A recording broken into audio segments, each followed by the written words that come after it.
Baik, selamat pagi untuk kita semua. Baik, di sini kami dari kelompok 11 akan mempresentasikan hasil kerja kelompok kami dengan topik strategi pembelajaran peningkatan kemampuan berpikir atau SPPKB.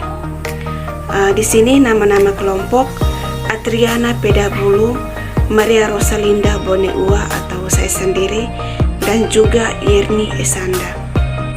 Baik, kita langsung saja. Dalam strategi pembelajaran peningkatan kemampuan berpikir atau SPPKB, di sini ada 3 pokok bahasan yang akan dibahas. Yang pertama, pengertian dan hakikat strategi pembelajaran peningkatan kemampuan berpikir. Yang kedua, karakteristik dari SPPKB. Dan yang ketiga, tahap-tahap pembelajaran SPPKB.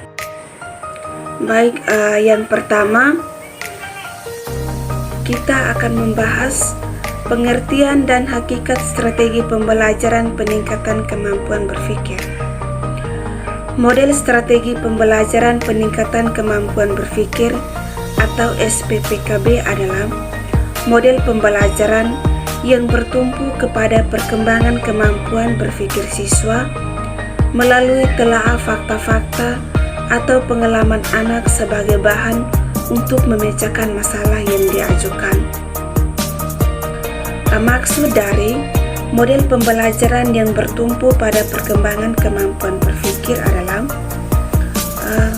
tujuan yang ingin dicapai oleh SPPKB adalah bukan sekedar siswa dapat menguasai sejumlah materi pelajaran, akan tetapi bagaimana siswa dapat mengembangkan gagasan-gagasan atau ide-ide melalui kemampuan berbahasa secara verbal.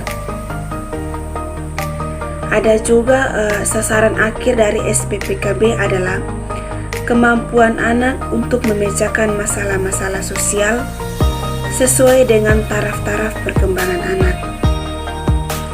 Ada juga maksud dari telaah fakta-fakta atau pengalaman sosial merupakan dasar pengembangan kemampuan berpikir.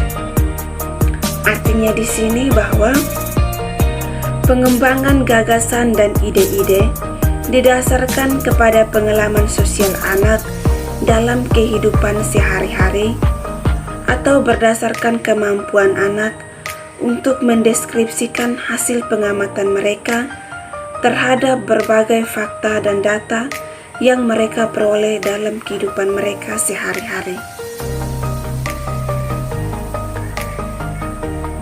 Bagian yang kedua atau pembahasan yang kedua yaitu berkaitan dengan karakteristik SPPKB.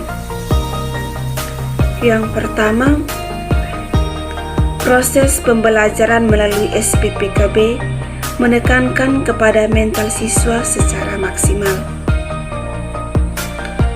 Maksudnya di sini, SPPKB bukan model pembelajaran yang membiarkan siswa untuk pasif atau sekedar mendengar dan mencatat apa yang disampaikan oleh guru, tetapi menginginkan agar siswa aktif dalam aktivitas proses berpikir. Jadi, setiap kegiatan belajar yang berlangsung disebabkan oleh dorongan mental yang diatur oleh otak. Karena pembelajaran di sini adalah peristiwa mental, bukan peristiwa behavioral yang lebih menekankan aktivitas fisik. Karakteristik yang kedua yaitu SPPKB dibangun dalam nuansa dialogis dan proses tanya jawab secara terus-menerus. Proses pembelajaran melalui dialog dan tanya jawab itu diarahkan untuk memperbaiki dan meningkatkan kemampuan berpikir siswa.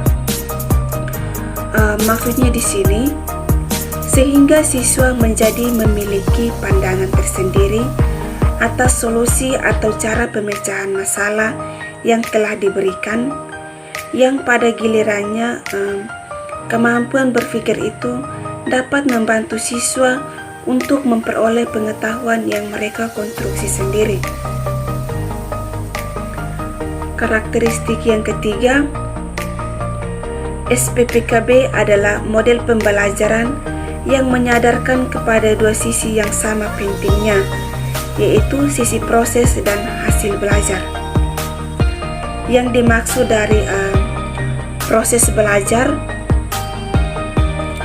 untuk meningkatkan kemampuan berpikir, sedangkan yang dimaksud dari sisi hasil belajar diarahkan untuk mengkonstruksi pengetahuan atau penguasaan materi.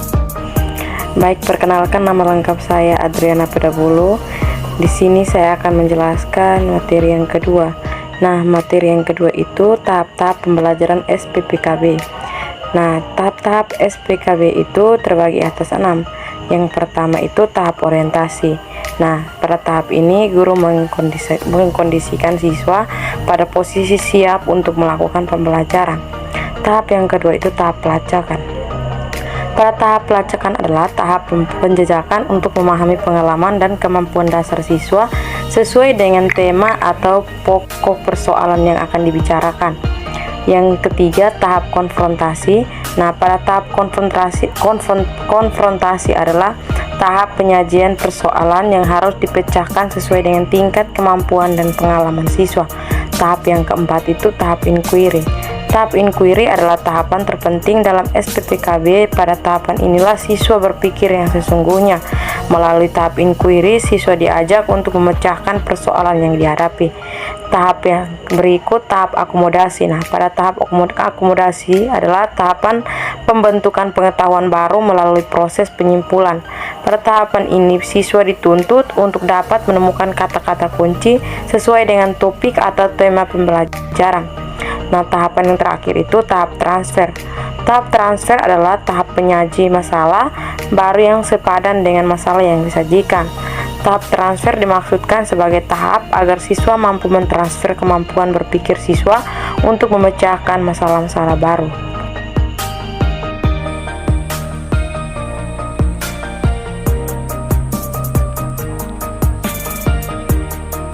Baik, itulah hasil presentasi dari kelompok kami. Kurang dan lebihnya kami mohon maaf. Sekian dan terima kasih.